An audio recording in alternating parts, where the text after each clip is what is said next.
These are the sort of scenes I quite enjoy doing, especially if you have to do 2 or 3 takes. Hello, I'm John Gator. I'm in charge of the Geophysics on Time team, and I'm going to tell you about the 5 discoveries that I feel have transformed archaeology. In geophysics, we use a variety of techniques to map what's below the ground. We use a variety of electrical methods, magnetic methods, and a whole range of other techniques that aren't quite so common. And the beauty of the techniques is they allow us to see what's below the ground without digging, but we can provide targets for the archaeologists to go and investigate, and they can discover whether we're right or wrong with our interpretations. So, number 5, and it has to be the first programme I ever did for Time Team. We went to a site in Somerset called Athelney. Now, Mick Aston, the main archaeologist, had told us about this site, and he said, we want you to go and do some geophysics and see if you can map the abbey that is thought to have been there. We thought, this is our first chance to survey on television. Yet we knew that English Heritage have surveyed that site several years earlier and found nothing. So it wasn't the best of starts. Having said that, we got to the site, we started collecting data, we used the resistance technique, sending electric currents into the ground, and when we actually got the plots coming out of the printer in the back of the van, we saw for the first time the wall lines and the corridors and the buildings, and the whole plan of the abbey appeared on screen, on the printer. The reason it worked for us is the electrical contrasts were really good. The ground was wet, so the soil was wet, the stone foundations were dry, and the contrast meant we could map all the remains. When the site had been surveyed earlier by English Heritage, ground conditions weren't good. It was a dry summer, and so they didn't see any contrasts. So we were lucky, and we got such a clear plan. And I reckon if we hadn't have got those good results, it might have been the last time we ever appeared on Time Team. So another sip before we go to number 4. At number 4, this was a site that we did live just outside Canterbury in Kent. We were looking for tile kilns, medieval tile kilns. Finding tile kilns is normally quite easy with magnetics. So we went out, did the magnetic survey, and within 20 minutes we'd got a really strong response. And the beauty about kilns is they give us characteristic responses, and we can recognise by the shape and the strength exactly what's below the ground.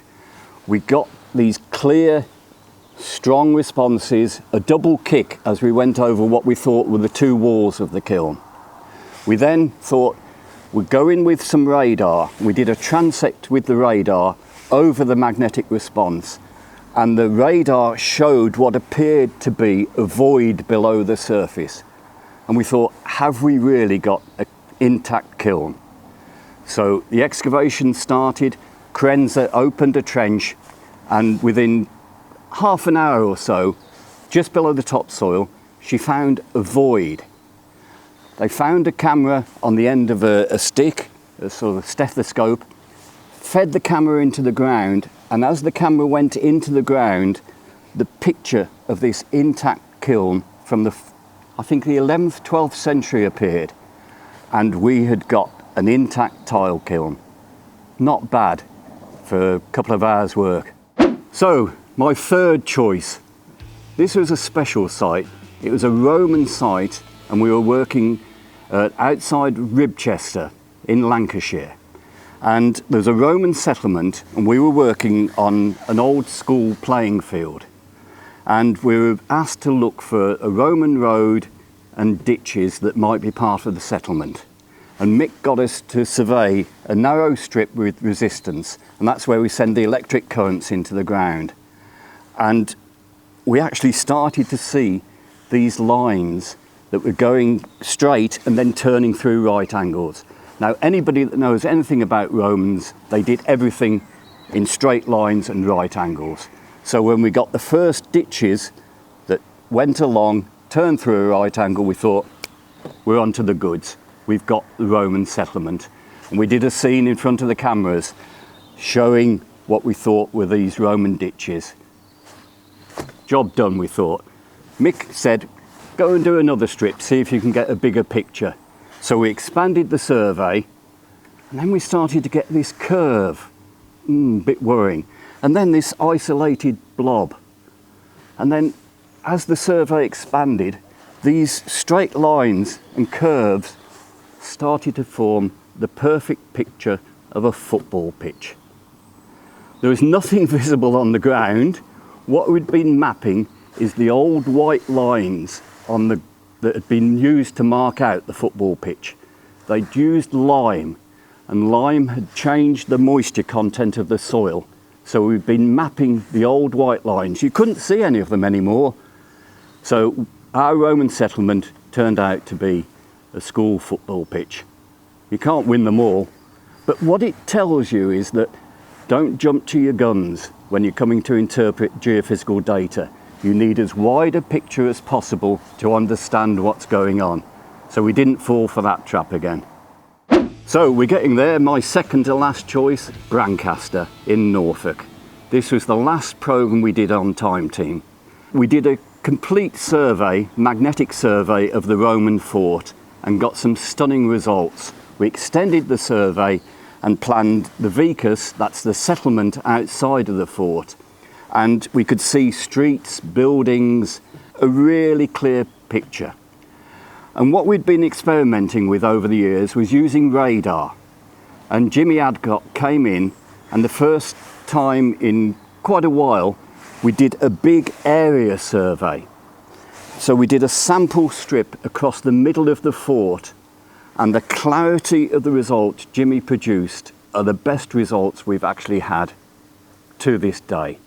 We could see the individual Roman buildings.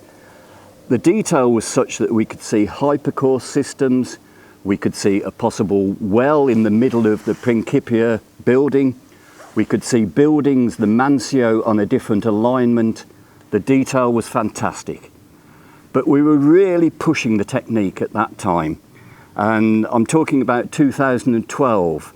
The computer power wasn't enough to process the data, and Jimmy struggled to get the results by the end of the 3 days. But when he did, it really wowed. That was the high point in Time Team's 20 years of geophysics on television. Okay, my number one site. Now this is special. I actually worked on the site over a course of years, before Time Team and then later on with Time Team. And I'd actually seen the results from a survey that had been done in the 1970s, and they were quite spectacular. It was just a small survey though, and it was done with very old equipment, but it was enough to whet my appetite. I actually went on holiday and did a survey of this site, and that was the start of probably 10, 20 years work on a special site to my own heart, and that is the Ness of Brodgar in Orkney.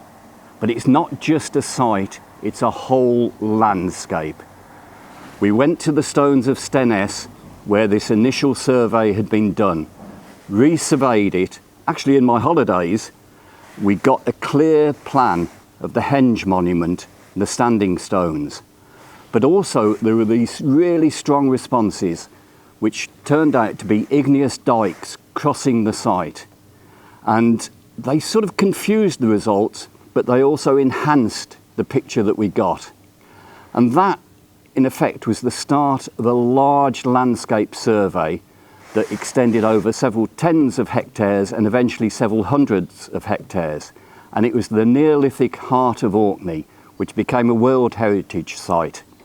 The geophysics extended across the landscape, and we mapped a whole series of monuments. And as we extended the survey, we identified more and more sites.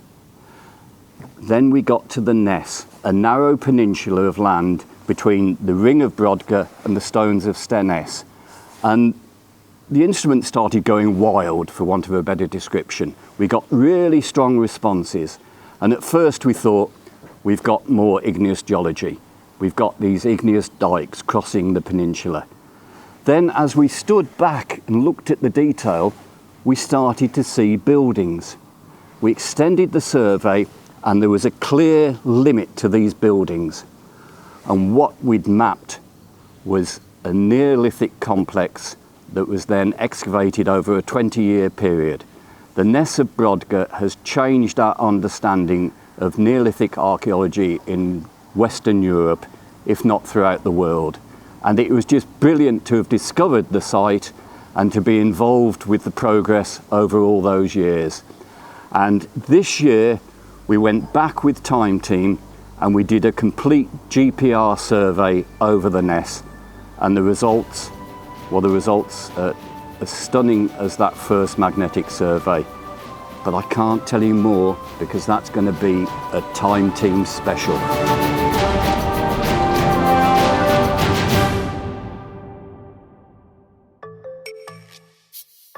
Join Time Team on Patreon to access exclusive 3D models, masterclasses, and behind-the-scenes insights.